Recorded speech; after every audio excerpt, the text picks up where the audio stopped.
Hello, everybody. Welcome to episode 87 of the Titanforge podcast. I'm Ratnos, joined by Trell and Tettles as well, who's got a nice vibe going on in your room there. Did Bert just walk in? Yes, always. Bert's tail is so fluffy, just right at the end of the, Yeah, just because the very tip of the tail. he got like shaved, right? Except they don't shave the very end of the tail, right? Yeah, they also don't shave his feet. Yes, he had big like mittens on his feet for Yes. for the longest time. Very nice. Glad to see that. This week we will be discussing, in addition to Bert, we've got the continuation of our last week topic, which we were originally just going to do along with last week, but ended up being that last week went on long enough that we figured we'd break it into two episodes. So this week we're going to talk about some specific pulls in Mythic Plus. The original idea was to talk about these in the context of how to help your tank with them, but we can expand that a little bit to just talking about these are some tricky pulls that are mostly on the tank, I would say, or mostly ones that are felt by the tank, but of course everybody in the group can help make them easier. So that's what we're going to go through today. We've got some clips to help out with them, although if you're watching the audio only, or I guess if you're not watching, but if you're listening to one of the audio only versions, well, maybe I'll link all of the clips in the description somewhere so you can find them at your leisure later. But we'll explain where the pulls are at least as well, so it shouldn't be too impossible to follow along. This week, of course, has been push week so far. How's push week been going for you, Trell? Not great. I've gotten like 50 IO. I haven't really been playing them very much, to be honest, but trying to stay a little relevant so I can tell people what's going on. That's good. How about you, Tettles? How's your push week been going? I've been doing some keys, some nice 22s and 23s. Not There's bad. there's some insane keys being done this week. There's like a 25 theater and shit, and I sit there, I'm like, I guess I'm just gonna sit here with my 23s. This will be fine. I still have a 20 sanguine depths from 2 months ago. I haven't stepped to that dungeon since. Yeah, it's going fine. Yeah, so this week, let's see if I'll pull up what the best runs of the week have been so far. So we're on Saturday, and so far we have 25 Necrotic Wake, 25 Plaguefall, the 25 Theater, 225 Theaters actually done this week. Only 1125 so far, though. Yeah, I think that with the Necrotic Wake weapons nerf, I'm not sure we're going to even see like a 26 this week of any dungeon. Do you see Eris Smelly on that list? The Kyrian Holy Paladin. There's that. Oh yeah, who's that? Is that Ellesmere's? Is that Ellesmere? It's Ellesmere backwards or where the hell it is. But yeah, for some reason he's playing Kyrian in some of the dungeons. Interesting. Okay, so these are just two different. It's not just like an April Fool's rename thing. It's two. Those two. Yeah. Okay. So in some dungeons he's just playing Kyrian because Kyrian owns. That's cool. That character's real trap. I don't know how he managed to rat that character into a 25 Plaguefall. That character's like 212 item level. Okay. Yeah, I mean that's impressive. It looks like the Plaguefall. Let's see. They already had a Plaguefall.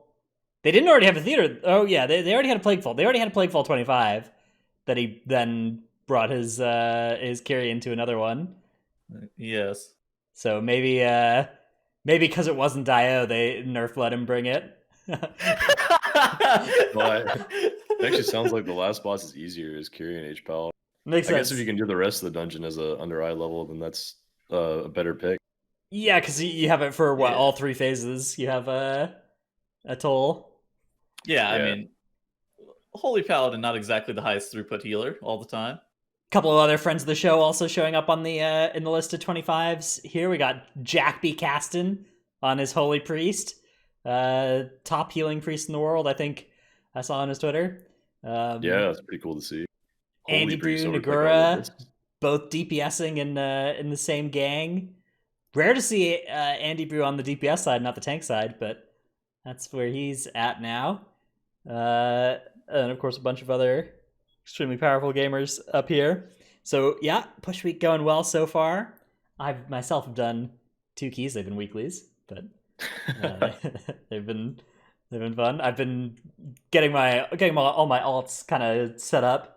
Finished all my Covenant campaigns, including I swapped Covenants on a couple of them as well. So it's been, I don't know, it's been something. Okay, so anyways, in other news, the 9.1 PTR Blizzard has announced will be coming up in about 2 weeks. It's a weird announcement, actually, to see a announcement of when the PTR will be coming up. Usually they just kind of put it up without telling us.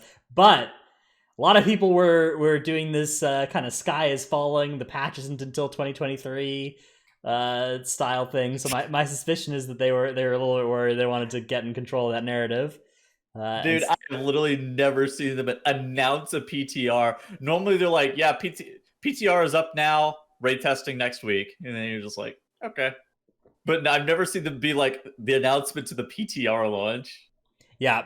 And then that means we'll get raid testing as well this month, probably, which is pretty sweet. Do love raid testing. I love. It's always at like the same time the podcast airs. Usually is when they do their raid testing, but in the middle of the week. So not always the most accessible time for everybody, but it's when their devs are, of course, at work. So that's when they do it.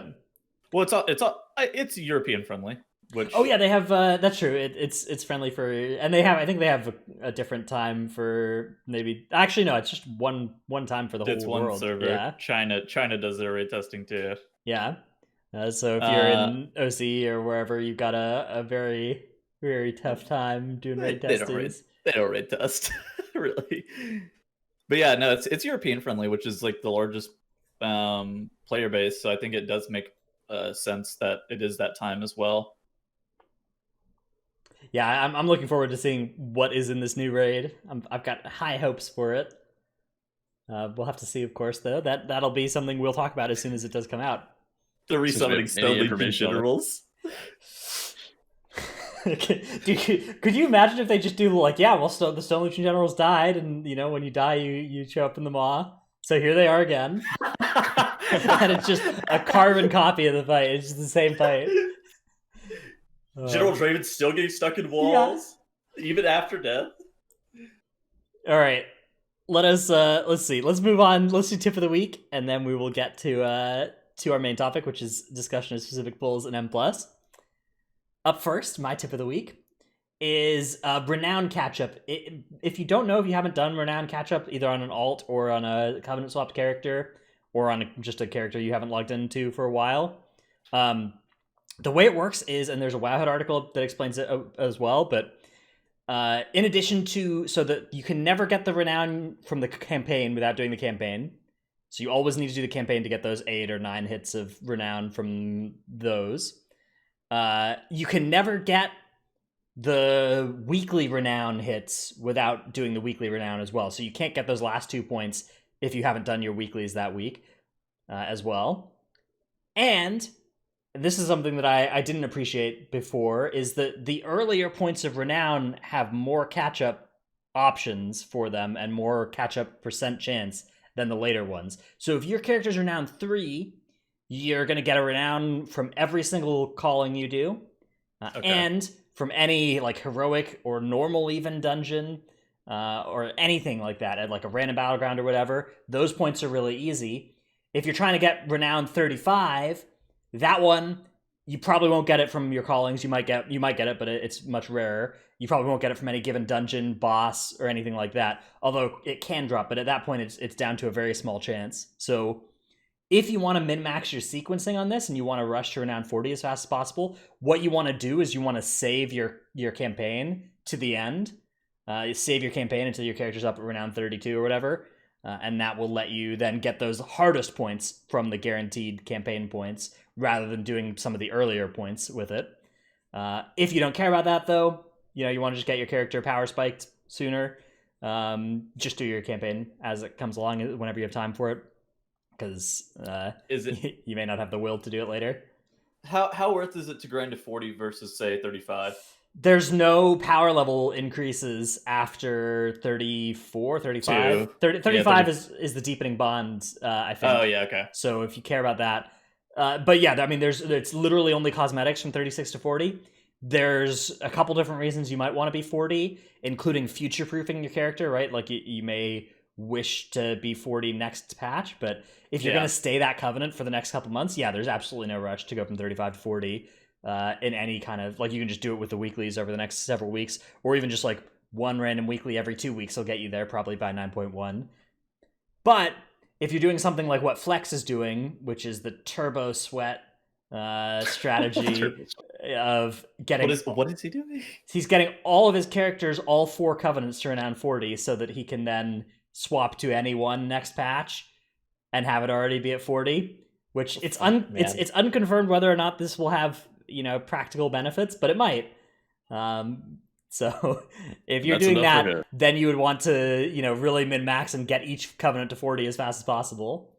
It will not have practical benefits. That is so fucking cooked that he's doing that. It probably won't, yeah, and it's probably true as well that you can get from 0 to 40 in less than 7 days, which is how long the like swapping back to something you've already beaten timer is.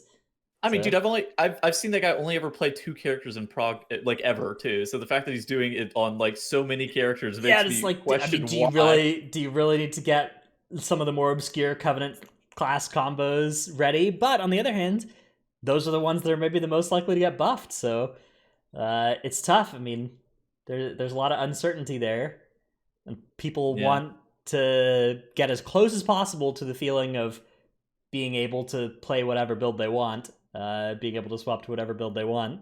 So that is kind of how you do that. But yeah, that's the lowdown on Renown catch up. Trell, what is your tip of the week? Yeah, my tip is another random dungeon thing. So the third boss Inspires, as a tank player, has a weird mechanic where this is like pretty unique and new, where he won't actually ever cast his tank hit unless you step inside of his hitbox. So he has like the red reticle underneath his feet, and if you step inside that, then that triggers his stomp ability. But if you just stay outside that circle the entire time, like you run around the boss and drop the AoE mechanic off, and then run around the boss again instead of through the boss, and he will just never do it. So if you're worried about surviving, you can just stay at max range the entire fight. But also, triggering the stomp can be beneficial so that you can get him into the burn phase faster as well, because he spends energy every time he stomps. So it's just something nice to know about as a tank player. How much energy did it cost him to stomp? Do you know? I want to say it's like 10% of his energy. Okay, yeah, I felt like it was that as well. So because I know that you can get him to 5 energy, and then he won't cast like basically any of his abilities, because he just doesn't have enough resource for it. So that is something. Does he have to do his recharge? He will though. He's got like one ability he casts for 5 energy. Okay. I think it's like maybe a zap thing or whatever, the circle or something. I'm actually not sure, but yeah. The circle is the one that hurts the most. You want as few of those as possible, assuming that your tank can actually. Yeah, if you can live it as a tank, I think triggering the stomp is a good idea. I mean, not just to increase the ratio of something you can survive to something you can't, but also just to get him into that recharge phase faster. But it kind of compounds the damage on your tank, because getting to the recharge faster means your tank is soaking the orbs more often, depending on what your group composition is. Like if you need the tank to do some soaking. So, there's some pros and cons. I think the play is just you want to get him to that second burn phase if you know that your group's going to kill it early on in the burn phase, just to make the fight like 10 seconds shorter or something. Yeah. But if you're not going to be able to kill it right then, you got to soak a whole nother set of orbs. So maybe it's not the play. All right, let's take a look at Tettles' clip of the week from Dorky Bear. What are we looking at here, Tettles? So Dorky shows you exactly where to stand to be able to like use flap to be able to make it all the way to the like over the gate and be able to tag the pack that has been patched recently. Alternatively, of course, you can use like stuff like Hunter Pets, Warlock Pets, Shadow Fiend, DK Pet, all that shit works. Brewmaster, Windwalker Pets, although that's like a huge CD to send in there in ways. Sending Zwin and Duzhao in there, I'm not exactly sure if that's the move, but maybe. I don't think those are exactly on the same level as Shadow Fiend, but maybe I'm wrong. I mean, it can be worth. But yeah, so sending Zwin in there would be really feels bad. I mean, it's better than fighting those two things by themselves, though. It's true. Probably.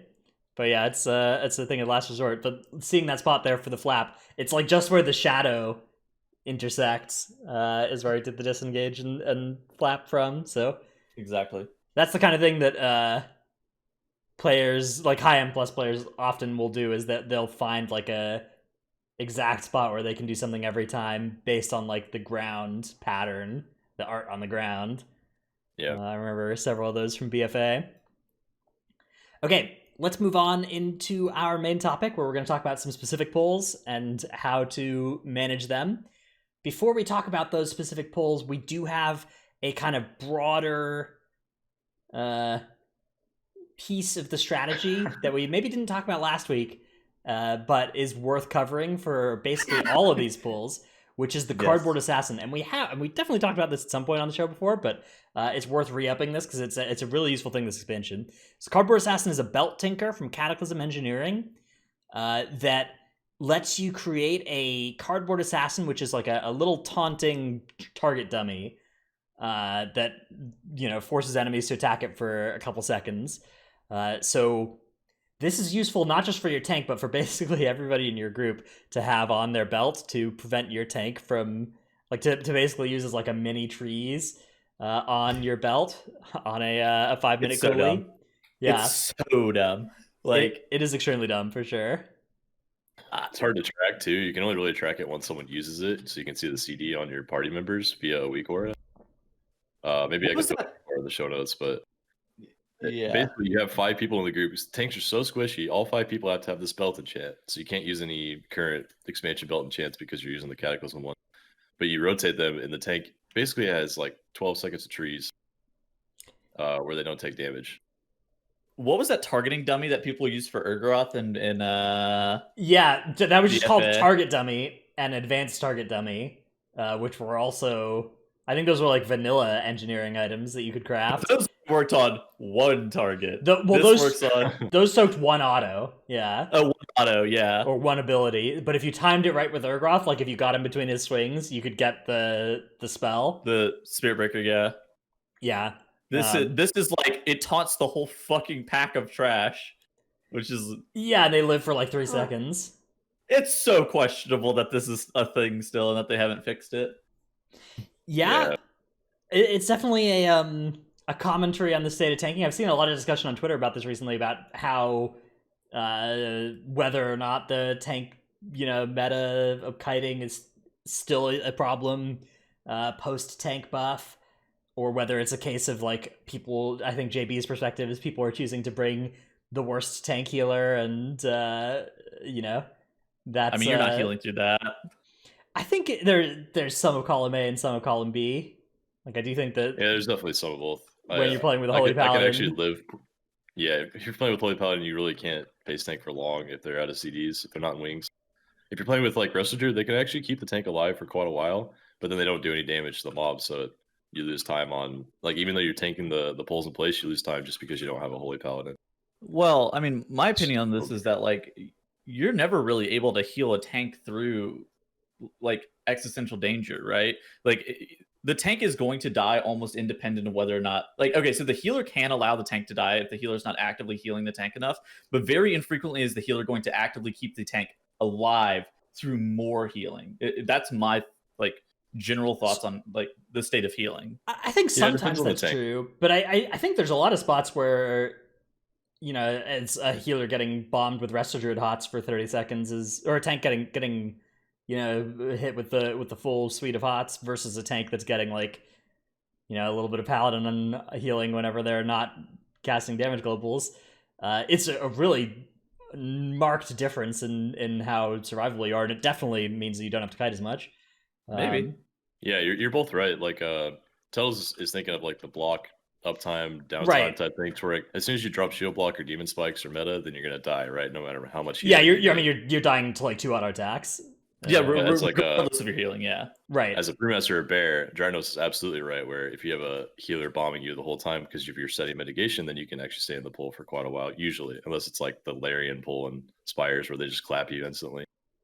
Yeah, that pull's a fun one. That pull's ridiculous. Dude, whenever you put Larian in our show notes, I had to like Google. I was like, what is this mob? And then I figured it out. I was like, oh, this is that. Okay. All right, so let's start off with our specific polls section. We will not do the Larians because that's not the order it's in on the show notes. Let's start with the other side Ardenwold poll.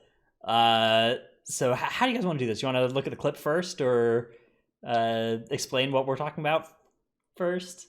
I think we we just can talk about it Yeah. while it's going, right? Okay. Yeah, I think we explain what the poll is first. All right. So the DOS Ardenwell poll is typically just like a bunch of birds. It's a lot of that, and you try to avoid as many hatchlings as possible. It's like the Elder Horns, the Rune Stags, and potentially also the Spritelings. I think in the clip that we have is just the Spritelings, which, I mean, they're also annoying. And like I feel like the polls are set up in a very similar way to how you're going to play them for the whole entire area. Maybe Charles has a different opinion though. Yeah, this is the they're pretty much the same. this is like the big Urn poll with the Yeah. I mean, pretty much anything in this area, once you pull more than 3 targets, you can't tank for very long. So you just do your best to gather them up. Use every AoE stop or trees or cardboard in your party's utility belts, and then you kite. So like in this clip, I'm gathering and I'm using a bunch of CDs while I gather, because those like 4 or 5 seconds where I gather is the only time I can really face tank. And then they hit the urn, and then right out of the urn we get some trees and a stun, and I think someone holds them in Sanguine a little too long, but then we would kite. Yeah, Sanguine's actually really rough with any of the Urn situations because like you pull super big, but then if you don't earn instantly, you can actually have them be earned there. But yeah, you can see a stun comes out, and we get a lot of Sanguine healing on this one. But Yeah. you know, the tank doesn't die, so mission accomplished. Worth. Yeah, there's a How do you couple feel- different. Good.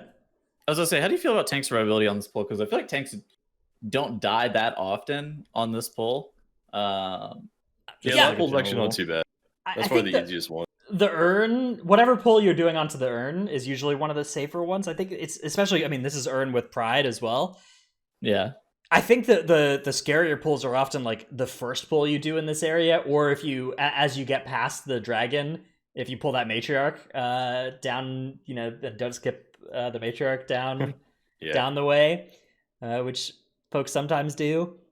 Is yeah, I mean it can all be tough. The things that you mentioned to avoid, the hatchlings. If you do pull a hatchling, you need to stop its cry cast with like a stun, or else it is pulling the matriarchs within 100 yards or something, a million yards, some extremely large AoE that is guaranteed to pull some, basically. So that can be very catastrophic. And then, yeah, I mean, depending on the week, you can get affix buffed sets of other mobs. The thing I didn't appreciate on like Bullstring week, I think one of you guys pointed this out, was the big stags that don't really do anything. They just auto. They are also the source of those swirlies on the ground. Starfall, Yeah. So The if the Elder Horns are bolstered, those swirlies will hit for like extra. And so, or if they're raging, those swirlies will hit for extra because the damage is sourced from them. And so you could just get one shot by something that does not normally one shot you. So watch out for that if you're including those in your pull. But I mean, the thing about the other side is that if you're doing this keystone at a high level, you need to do like this wing in 2 or 3 pulls, and that means you're going to have to do some combination of enemies that's tough. And I would say that the hardest one is usually whatever biggest pull that isn't onto the urn you do in the area. Yeah, for sure. And actually, what makes it so hard is that even though gathering is kind of tough, and you usually almost die while just picking everything up and putting it in one spot, all the normal birds do a ranged instant cast on the tank. So no matter how far away you are, they beak slice you, and they keep stacking up. So beak slice gets more and more powerful every time they hit you for the whole pull. Mm-hmm. And so you can't really kite it. You have to just live through it while not hitting anything actively and running away. So you're really at the mercy of your healer. So if the pack doesn't die within like 30 seconds from the AoE burst, then it's probably going to end up with the tank dying eventually. All right, let's take a look at another The Other Side pull. This is a Fallen Death Speaker pull, which there's a couple different Fallen Death Speaker pulls you will do in this dungeon. I guess there's 2. There's two different ones you do in this dungeon. This is the one on the right-hand side here. We've got Dorky's perspective. So what's the main thing you want to look out for when you're doing one of these big pulls with a Death Speaker? The main thing is Shadow Core. That'll hit you really, really hard, and you want to call kicks on that guy especially. But the other thing is all the little guys also just beat your ass the entire time. So you have to like have a healthy balance of going into the pull with a major CD up, or even two maybe on a high enough key, doing a lot of damage for a little bit, and then kiting and calling kicks on the Death Speaker while you kite if possible. Yeah, they also do a Death's Embrace, which is like a haste buff. It can be purged off or ideally spell stolen by a mage so they can get a haste buff. That's also something that is pretty useful. Yeah, but you can see Dorky going in here with Incarn and Ursox Fury Remembered and is still under a lot of pressure. It is a really high key, though, that they're doing this. This is a 24. One thing that I really love as well about Dorky's movement here is you can see he's like doing these like little kites, but he's doing them in this circle to keep everything in this flame patch. That is really contributing a lot of extra damage. This is not something you do on this pull in specific, but it's just generally extremely high skill tank gameplay.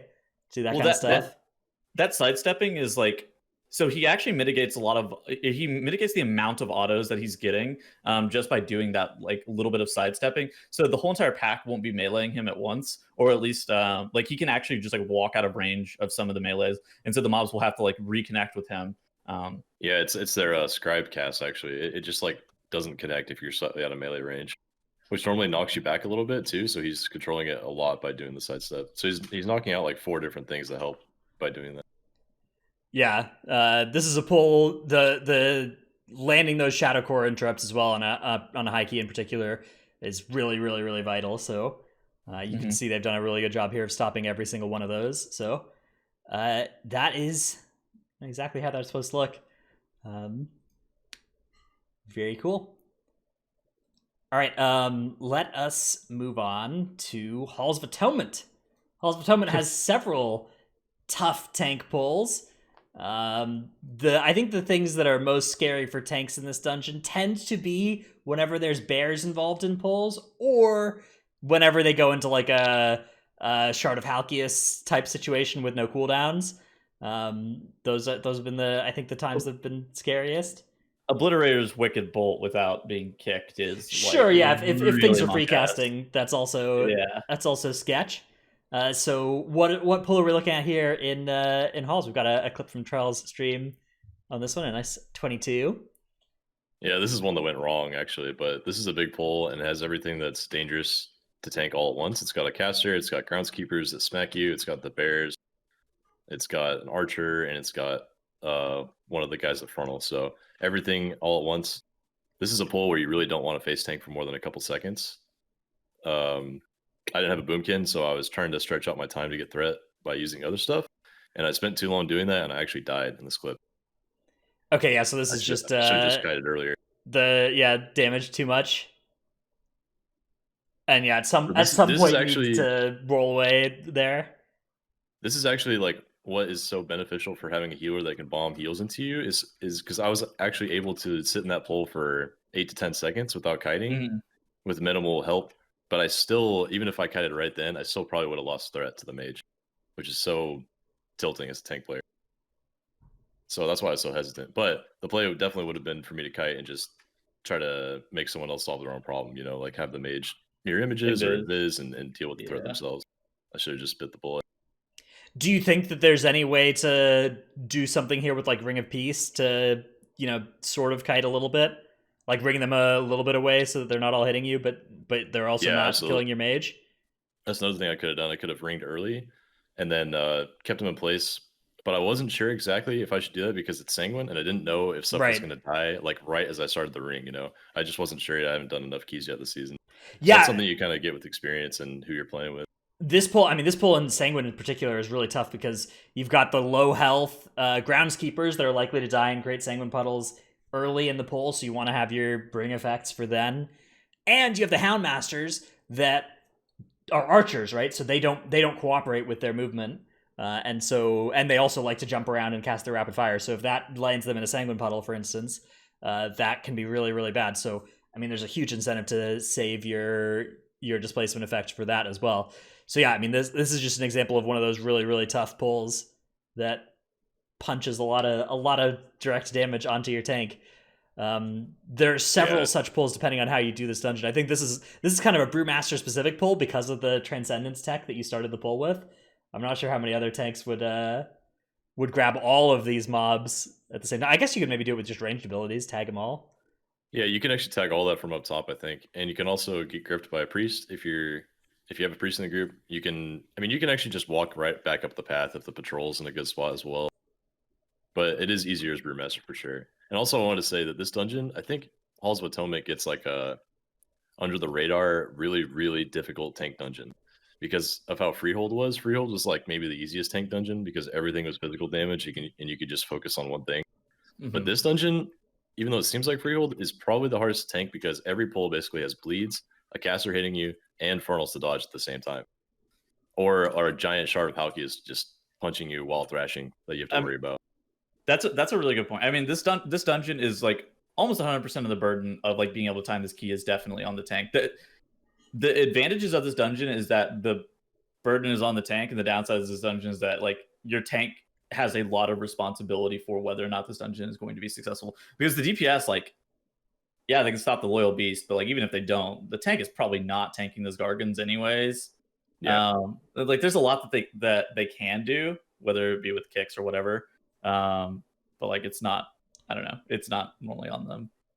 Yeah, I mean, and the timer is tight enough in a high key in this dungeon that you actually have to do these bigger pulls, these combinations of really tough enemies.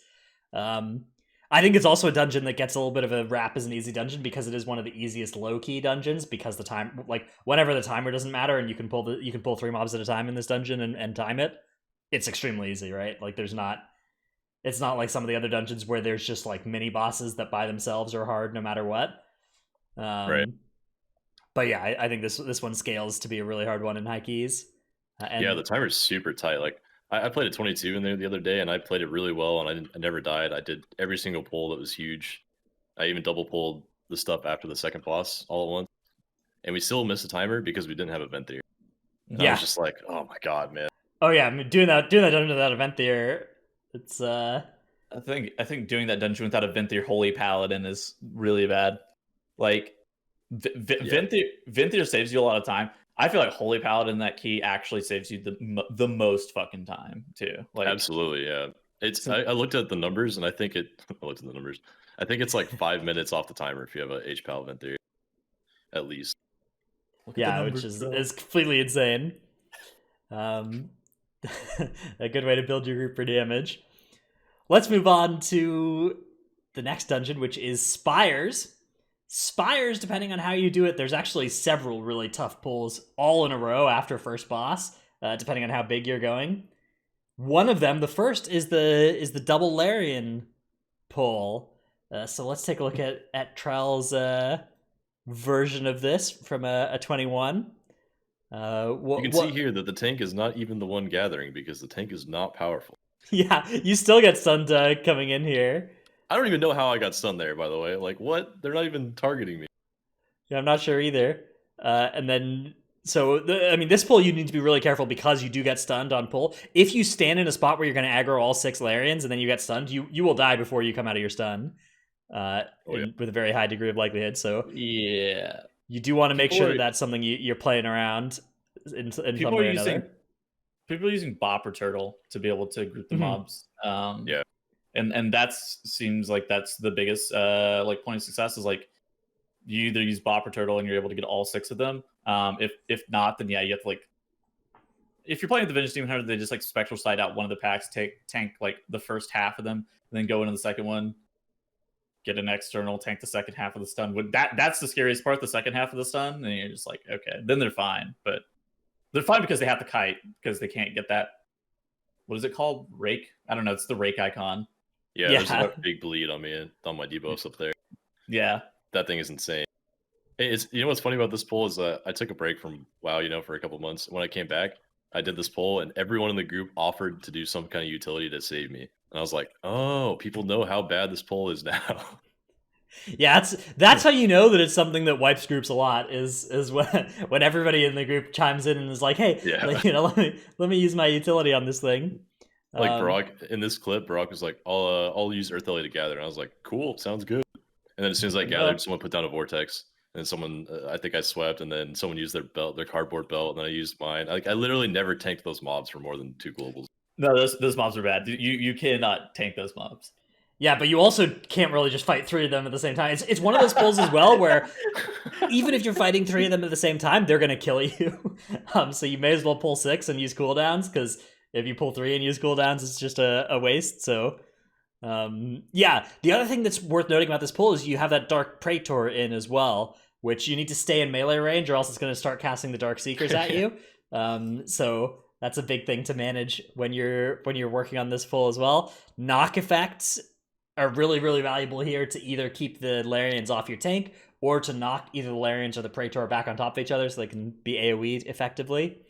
And depending on how you're going to do this pull, it usually goes into a Pride as well. Usually your Pride is going to spawn after this pull is over, and so that is something you need to be ready for as well. Yeah, the Praetor, honestly, as a tank player, you just kind of accept that he's going to pelt you the whole time because you're going to be guiding most of the pull. Yeah. So it's like a 20 to 30k damage magic hit every couple seconds you set to account for. I mean, also, like, even if you are in melee, you would prefer to be at range and just take the Seeker from the Praetor anyways, because if you are in melee range, like, the Praetor's going to dash out, and you're going to have to, like, reposition the Stealthlings, Stealth Claws around the Praetor. So, like, your best bet is to just, like, kite circles around the Praetor with the Stealth Claws and just tank the Seeker. Yeah, it's one of the things where that ability is on a cooldown, right? So if you get in melee range with it and it's off cooldown, it'll just instantly dash. But if it dashes and then you get in melee range with it, it won't dash again for a while. So depending on what key level you're doing and how squishy you are, you can use that mechanic to your advantage. Yeah, exactly. All right. So and then after this as well is some sketchy pulls too, depending on what you're doing. On the right hand side there, a lot that can be tough for your tank. There's some ether diver shit, but I don't think I think the ether divers are like pretty clear cut with what you have to do against them. Just make sure that you're like actively kicking. Actually, that's a good point. Ether divers, I think for some tanks that can get destroyed by magic damage, like Brewmaster, you actually don't want to kick ether divers if there's more than 2. You want to sync up their casts so that all of them hit you at the same time, and then you instantly get dispelled, so you never have a dot on you. The dot actually does far more damage than their initial hit, and so if you line it up and just have like a minor defensive, you'll be actually a lot more healthy than before. But however, I think kicking when there's 2 or less ether divers in the packs is probably a good idea because it's easy to just stop them from casting ever. Yeah, I mean there are some pulls that have way more than that in terms of number of ether divers. There's a 5 ether diver. Yeah, there's a 5 ether diver pull, which you're like, okay, well. The 5 one, the 5 one is actually a lot easier if I sync it up with Dragon's Breath or Sweep, and then I tell people to never kick. But then there's like an Earthquake knocking stuff down and desyncing them. So people are also spearing that pack now too, like. So I don't know. That pull has gotten a lot easier as of late because people are. That's a pull where you have Pride and Spear on, so it's like. Yeah. Dude, I did this dungeon on a no Kyrian group. That was unbelievably cursed. I cannot tell you how I was taking as well as some. That's a small pull central, bro. That's not small attempt. Well, I was playing Bear, so I just made sure I had Incarn for all those pulls, but still, extreme fear, even through Incarn, man. That was one of the cases where I was looking at my Incarn timer and I was looking at the mob's health, and I was like, okay, these things need to be decreasing at the same time, or it's all over. Let's move on to the Plaguefall. Our Plaguefall clip comes courtesy of TTV Tettles. This is the Plague Borer Gauntlet. Okay. What are we looking at here? I much prefer to have the ranged player be pulling the Plague Borers than the tank. I much prefer to be pulling the Plague Borers myself because you can also line their Wretched Flems like I did there. And then like the Plague Borers will come all the way into the trash pack. And so while the tank is actively like grouping the mobs, such as the Spine Breakers, such as, I don't know, random other mobs, like the Fervent mobs, what are they really called, or whatever else, I would personally be rather grabbing the plague borers, and then if you're able to get around the corner before the phlegm goes off, then you're in good shape. The phlegm can kill you if you're not playing a Mimkin, but if you're playing a Mimkin, you can just bear up and eat both of them, and you won't die. Notably, you can also pre-freedom the phlegm, so where it doesn't hurt you. And so that's something that you can also do. So I personally prefer to do it as the ranged DPS player in the group. Maybe Trell feels like he likes to do it as a tank. I completely agree with you. I think you did a really good job in that clip. That's how everyone should do it. Because if they don't stop to cast either, if you're already lining them when they try to cast, then they'll get way farther than they would before because they're on a tight timer before they blow up. I also don't really love grabbing 2. I think that grabbing 2 is typically overkill for like what you want to do, and like the left one comes up a lot further than the right one, to the point where if you're trying to pull the right one, you're probably going to get flemmed by the left one and slow it down. Yeah, I'm not sure. It's like, do you risk it and get both, or do you get one and take it farther without risk? That's a good point of contention. Mage and Moonkin though, probably the best, because Mage can double blink and get the fuck out. Moonkin can eat the phlegm and not die. Like, those are probably the 2 best classes of being able to get them. I would suspect that Hunter's probably also good if you know what you're doing, but yeah, and I think the freedom tech is really big as well. If you do have a Holy Paladin and you don't have like one of those players doing it, or even if it's just your tank is grabbing them, just freedoming your tank as they're getting those first plague borers in, and then if the wretched phlegms hit them, they're gonna be immune. Tricking your value. tank. Yeah. When they're really far away, will also do the trick. Like the plague borers will just run at your tank out of range. They'll never stop to cast. That's also a good one. Okay, I think about that one. That's a good one. So there's really a lot of different ways to get these things in, and then of course, I mean, you're just trying to get as much value from them as possible. Do you guys ever like to try and get more than just this trash bowl hit with the plague borers? Like more of the enemies from behind? Yeah, I've gone back and gotten all 6 slimes from the previous area now, and I usually do pride with like a 10D or 2, and yeah. Well, it's good to combine stuff if you can. I'm a massive fan of after you kill the mini boss and you spawn your is it 60% pride? I think you're 60% pride. You do the last 2 plague borers with the pride, with the fucking boss on the platform. that's the real sauce right there. Yeah, that's it's very scary though, and if you fuck up and miss your pride, you're probably wiping. Yeah. If those plague borers hit the boss on high key, it basically instantly gets into phase 2, and you have a pride buff going into phase 2, so you can use the pride for that bomb and then lust the 3rd bomb. And then you lust it up. Yeah, exactly. It's really good to do it like that. Also very dangerous, and if you miss the pride, then you're probably going to wipe though. Yeah, and you don't get a second chance because the mini boss is gone. You're never getting plague borers again. The key is over at that point. It is a checkmate. No, it's not. No, it is not. The key is not over at that point. You timed it from there? Oh, you can time it from wiping from there. Oh, you absolutely can. Yeah, if you play clean, that key is really free. That key is really everything fucking dumb. Yeah. All right, let's move on to Mist's first pull of Mists, which is one of the sketchier pulls here. So this is after you've gone through the Night Phase section.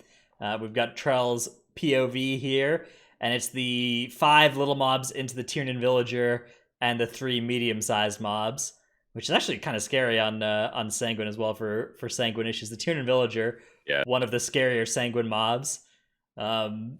This guy gets full healed in this clip later on too. But, he may get healed in this clip. I'm not exactly sure. It did. I think Barack dropped a cardboard at the wrong time, full healed it. But that's all good. But yeah, this pull's really hard for tanks because not only did we not lust here, and so it's going to live a lot longer, and it's sanguine, so you have to kite a lot. But what's it called? Spike Claw? No, Soul Splitter.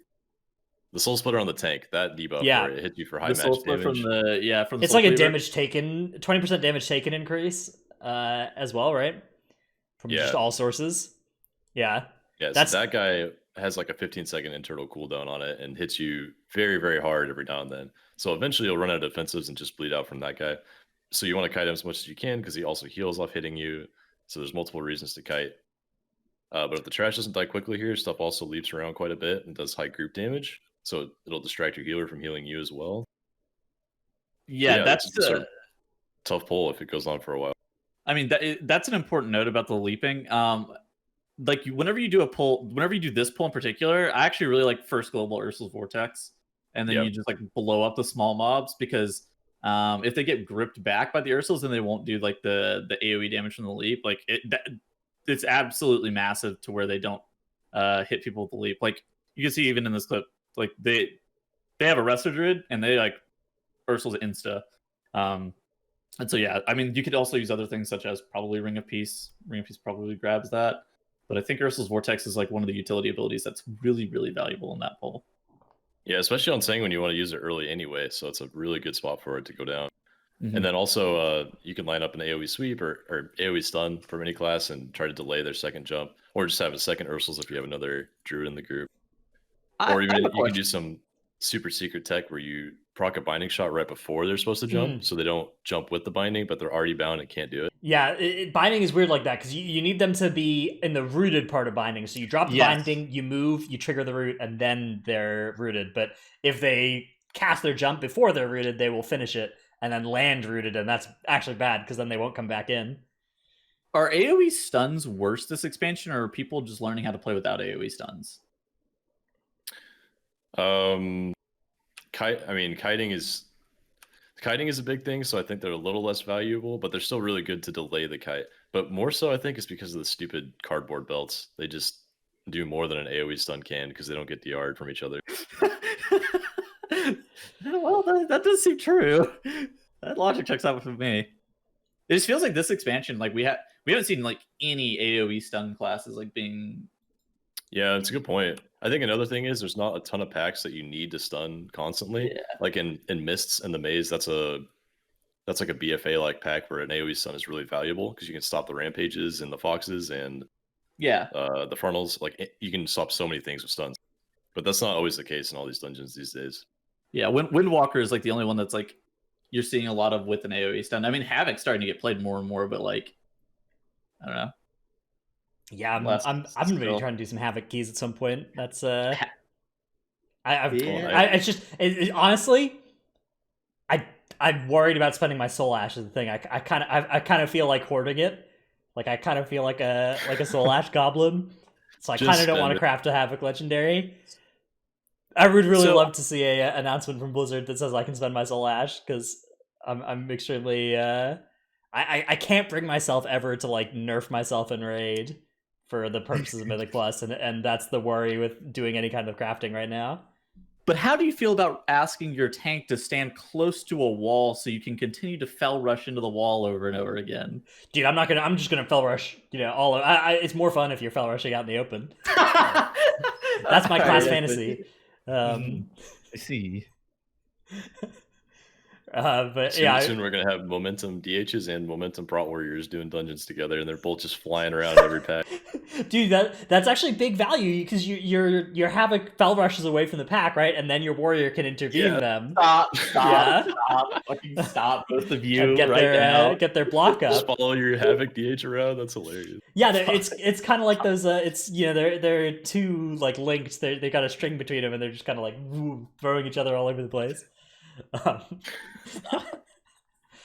All right, and you also have intervene on the Havoc DH, so when he gets threat, when he bursts too high, you can take the damage instead. Yeah, that's not this expansion, bro. They don't burst that high. They can. They actually can. They might next year. Yeah. You never know. They actually do really good damage right now. Yeah. Let's talk about the double frog. The double frog pull. We don't have a clip for this one. Frog. But yeah, how does this work? I think the easiest way of tanking this is like, if you guys have ever tanked Kragmaw, okay, so he does a tongue lash ability, and if you guys have ever tanked Kragmaw with his indigestion or whatever, the breath, you tank the frog in the exact same way, right? Where you're pre-stepping, like you're pre-strafing the frontal from the tongue lash, and if there's two frogs, you just like. I think perpetually moving probably with double frog is your best bet. Yeah, you basically have to just kite. How does when we're talking about double frog, what does this like? What does this mean? So the Gorge Gullet, like the Gorge Gullet room, like whenever you walk in, on the left side, you can like see an enemy nameplate of another Gorge Gullet. And like any 40-yard ability can just tag that thing, and then it just like comes streaming on in, and you're just like, all right. Then you have two frogs that you're actively fighting, and they're both 12 kind of piece. So it's good value. It's really efficient. Yeah, it is probably the most efficient pull in that dungeon. And it's Yeah. because you have to kill one of them anyway, so you're already doing a mini boss. You may as well fight the other one as well. Get some big cleave. Yeah. Yeah. Yeah, But it's like, just very dangerous for melee and melee healers. That's for sure. I just think like constantly moving in a circle as the tank, like constantly strafing in a circle, making sure that you're not getting hit from behind is probably your best bet. And then you're having your melee follow behind the frogs. The frogs also do a leap, which is fucking annoying because they can leap and then the tongue lash can get like cast while the tank is not even nearby. And so you can get sniped by that as a melee, but it's a rough pull for melee. I think as a tank though, you just need to make sure that you're not getting tongue lashed. Yeah. Also, something we should have put in here, I think, is the dragon mini boss instead. The dragon mini boss in Mists of Tyranid Scythe will one shot the tank basically on any high key without a major CD up to mitigate the what's it called, armor break or The crush armor, yeah, or Talon crush Talon. armor. break? Yeah. Wait. Yeah. Talon breaks the other dragon. Ignore that. Yeah. So this guy does the armor hit, whatever. It will one shot you, and it does shred armor. That's what it's called. And the second stack will for sure kill the tank. So the tank has to outrange the second one before it overlaps the debuff. So you take the double armor reduction or whatever it is. And if you outrange it long enough, you can reset your stacks and take like just a single stack one. But you have to also tell your group to get away from it because it will kill the nearest melee player when you kite. Yeah, the fervent strike technology. Love that. All right, let's talk about sanguine depths. We have the Mist Dancer pulls in this dungeon. Again, we don't have a clip for this one, but Dude. this right near the start of the dungeon, for instance, there's the Mist Dancer pull that I've seen wipe many a group. Although they did nerf the Mist Dancers a couple weeks ago, but they're still they can still be pretty deadly. Funny meme about this Mist Dancer pull. I was looking for a clip of it, and I'm like scrolling through Troll's VOD, and I found his Sanguine Depth, and this man just like shroud skips the Mist Dancers. I'm like, all right, thanks for this. I didn't pull a single Mist Dancer yet. Yeah. And honestly, it's good and bad. Like Mist Dancers are really tough mobs to do. They're lieutenants, you can't kite them. You have to just manage their frontals over and over again and sidestep. But also, if you skip that one at the start, the ticks that spawn and keep running in from the first boss area don't ever stop spawning. So they just keep flooding in through the door, and you have to play around that. It's actually really interesting. I learned that the other day. Really? Huh. Yeah, there's like two ticks every 10 seconds or something that just fly from the first boss room through the like passageway from the start of the dungeon. Is that a bug? Like, Just RP. Just Yeah, it's just RP that turns off once you feel the Mist RP Dancer. that the Mist Dancer doesn't. Okay, that's weird. Okay. Let's also talk. Okay, so in Sanguine Depths, in addition to the Mist Dancer pulls, there's the ring, the second boss ring, that contains the scribes, which are archers. You can think of them just as archers, and the books are their bows. Yeah. Yeah, they throw books. Yeah. Which are extremely damaging, and also these things are extremely tough to move. How do you go about managing these mobs? So one, if you're a DK, you can just grip them every time a circle goes down and you need to move the pack. But if you're any other tank, basically, you have to treat them like they're an archer. And archer mobs are actually something you learn as a tank player how to move eventually if you do enough dungeons. And to move any kind of archer mob, you have to wait till they finish their ranged cast and then move slightly out of their hitbox right at that second. And they'll follow you and stay in melee range of you if you do it just right. But you have to like never leave that sweet spot basically to keep them moving.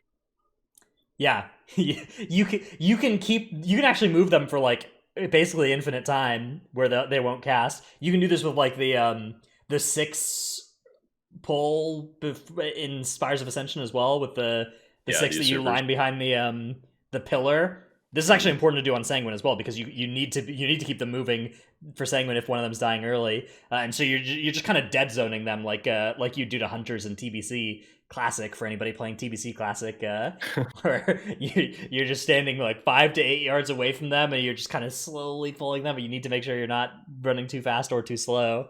Because as soon as they get in melee range with you again, or as soon as you're like actually far enough away, they will do their cast. You can also move scribes, like especially if they're farther away, by using the inner part of the wall to line of sight, or you can go outrange inside one of the cells. But all of that is a lot slower than just moving them if they are in melee with you by doing that kind of archer drag tech. that that, I mean, that's really tank dependent, whether or not your tank is able to kind of pull that off reliably. It's hard even for experienced tanks that know what they're doing, and I think a lot of tanks don't know that. So very useful bit attack. Yeah, that's a good thing. Also, the last mini boss of Plaguefall is the same way. Even though he's a caster, he's kind of an archer mob outside of his casts.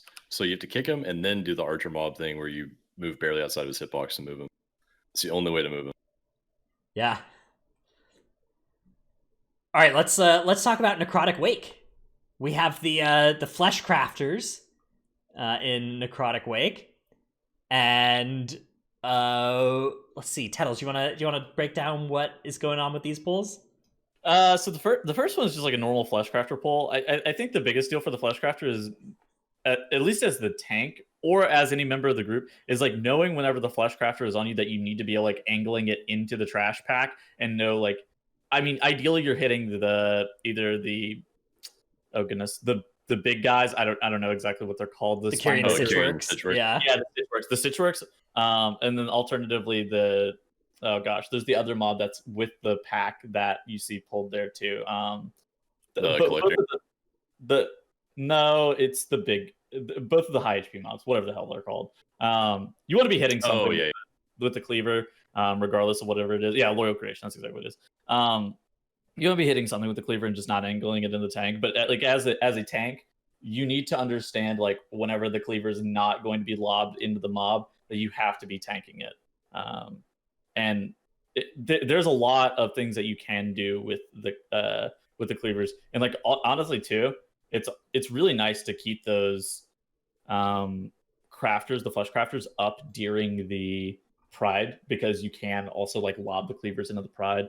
That's actually a pretty big time gain as well. So that's definitely something that you have to think about. I think the biggest point of contention for this is probably the two dudes that spawn, the two RP guys that spawn. One of them does like the fixation, but they both do the cleaver cast, and like you have to make sure that you're watching like whether or not your people who are getting targeted with the cleaver are actually going to be able to make it. And if somebody's double targeted as well, your tank needs to stand.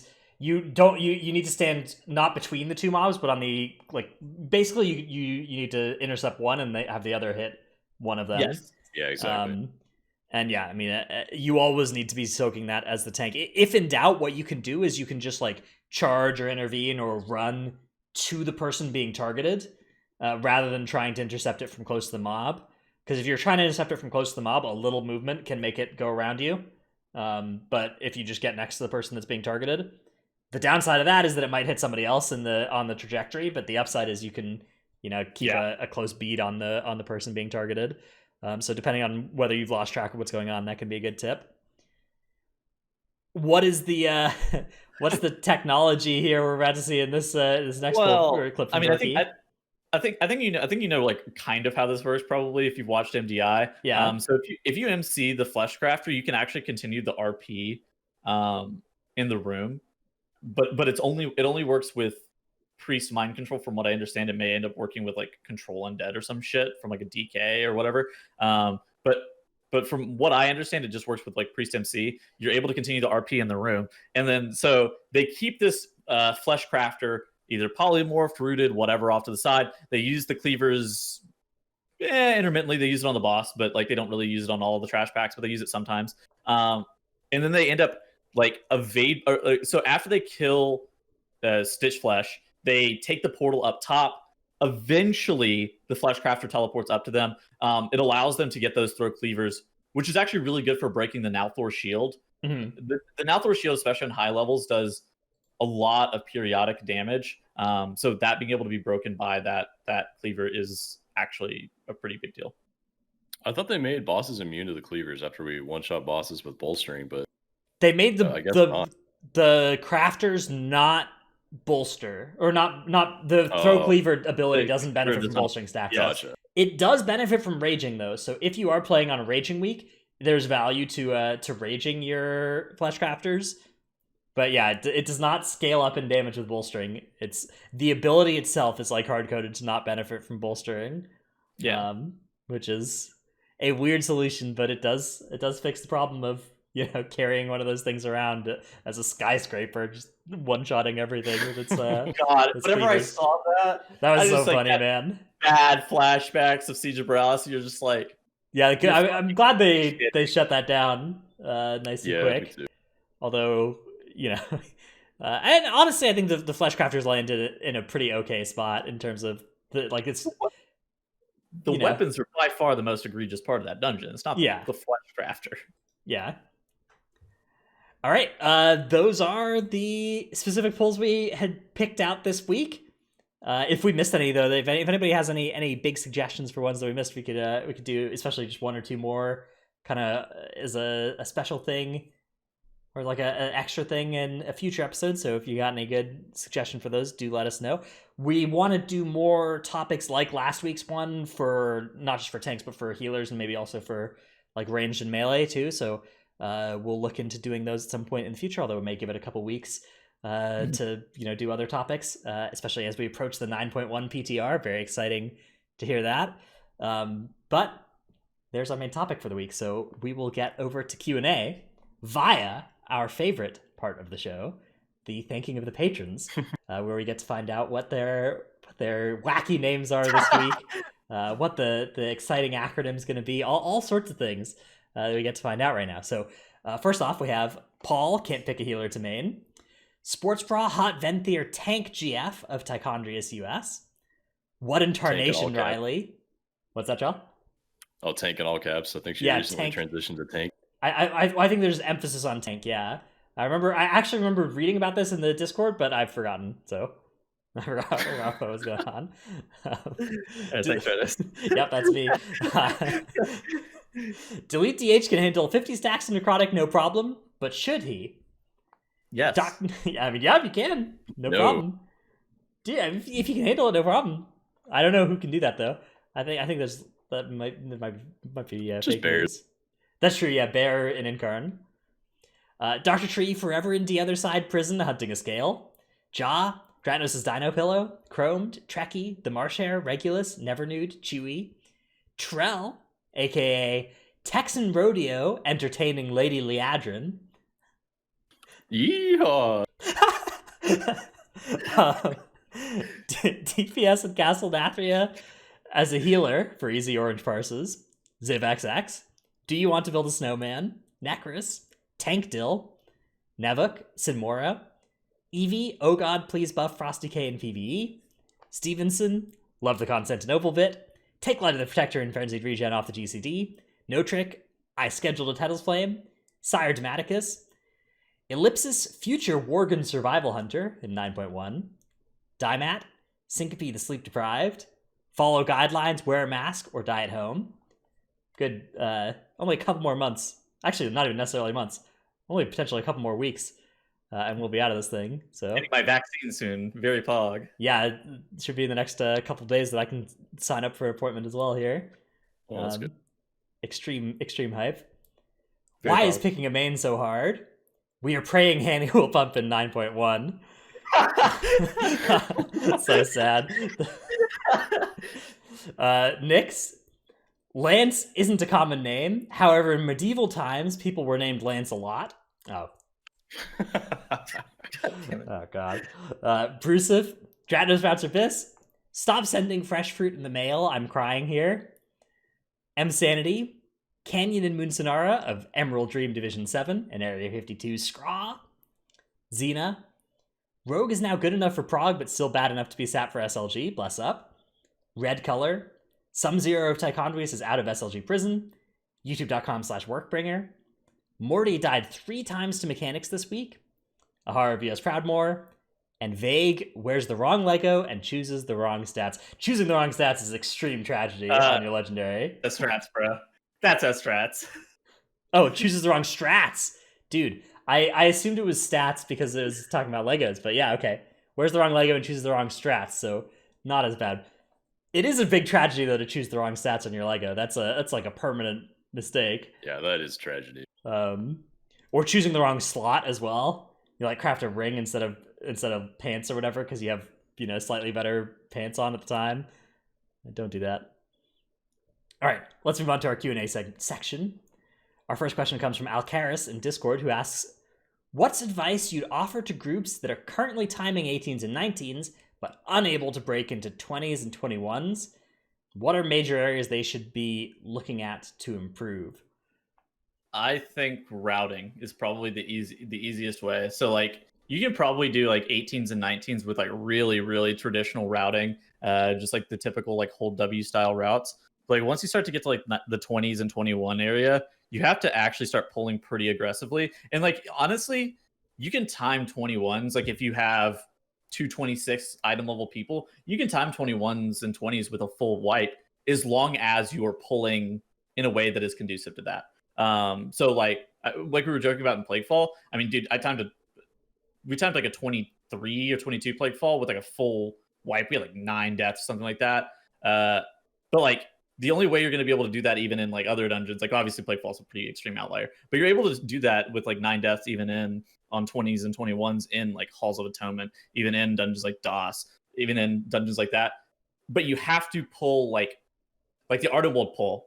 Like a lot of groups on 18s and 19s won't do pull that size. You need to be doing 60% of your count on World. You need to be doing or you can like even start skipping prides. That's a pretty big time save as well, especially on Sanguine Week. There's a lot of things that you can do, but typically I think more aggressive routing is the key to success here.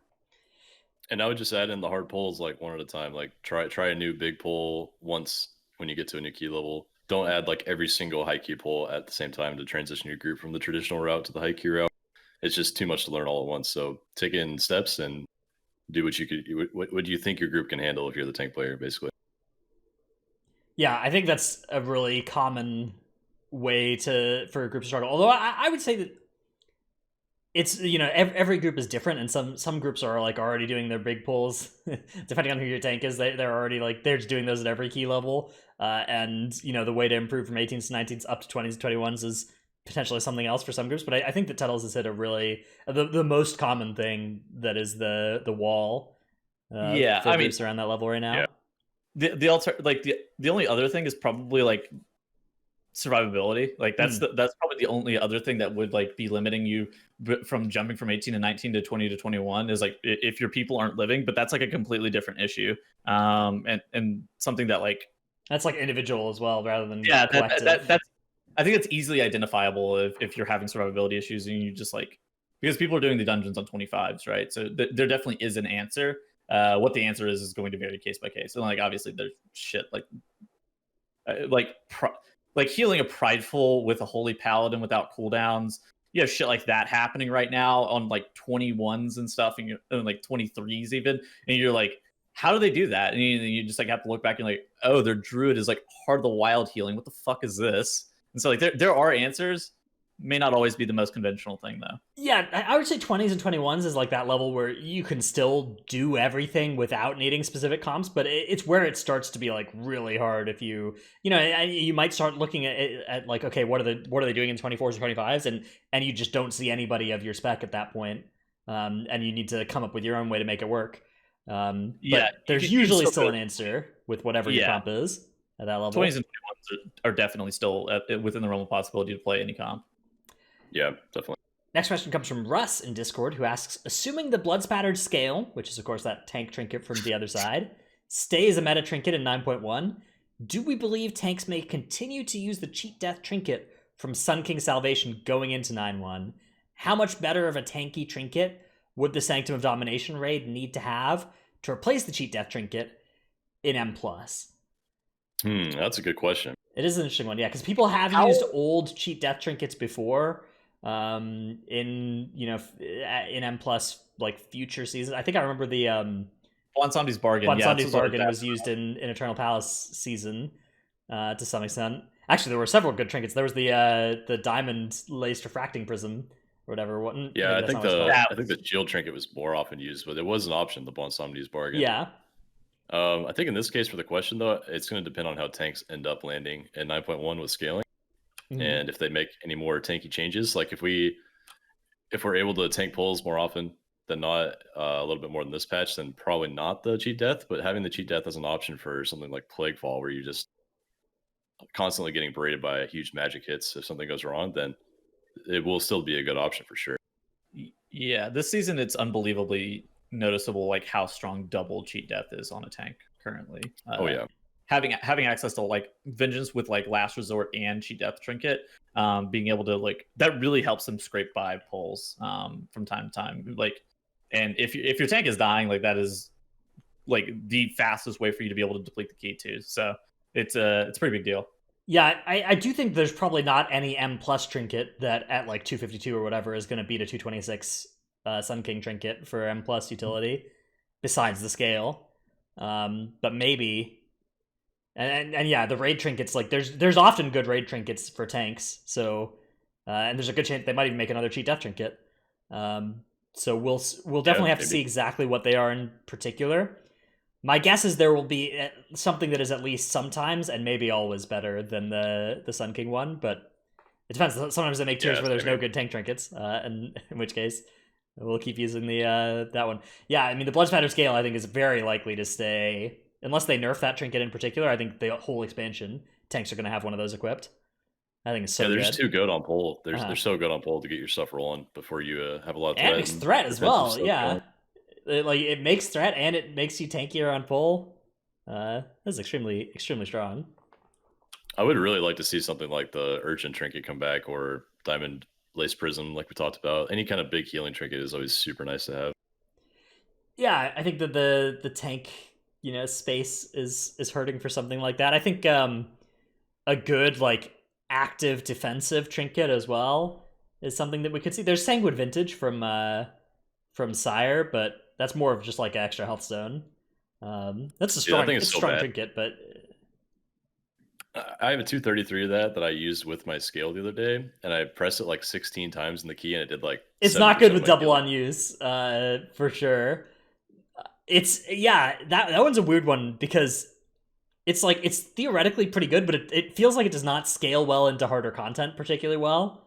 Whereas Yeah, the scale, I think, is just a big enough shield that is still relevant in high keys. But the Sanguine Vintage is like it's shorter cooldown. You can use it more often. If you're using it a lot, it's a lot of value. There's even a couple spots where you can get good value out of having the shield and then like the double heal. But for the most part, it's just like an extra health potion.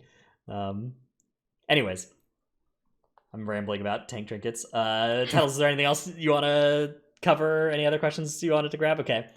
I don't have anything else. Then that's it. That's the end of our show. We will be back next week with another one. I hope everybody enjoyed this look at more drilled down to specific polls. Again, let us know what you think. Always, we do respond to feedback. Discord is a great place to do that in our Discord, where there'll be a link in the description. You can also find all the clips if you are listening to the audio or you just want to find them later. What I'll do is I'll make a Pastebin link with all the clips as well. Shout out to, of course, Trell's stream where we grabbed a bunch of those, and also Dorky Bear. Grabbed a lot of clips from his stream for this episode. Extremely good, just all around tank streamer if you're ever looking to for someone to study to get better. So 100% recommend that stream basically at all times. Anyways, later everybody. Bye. bye.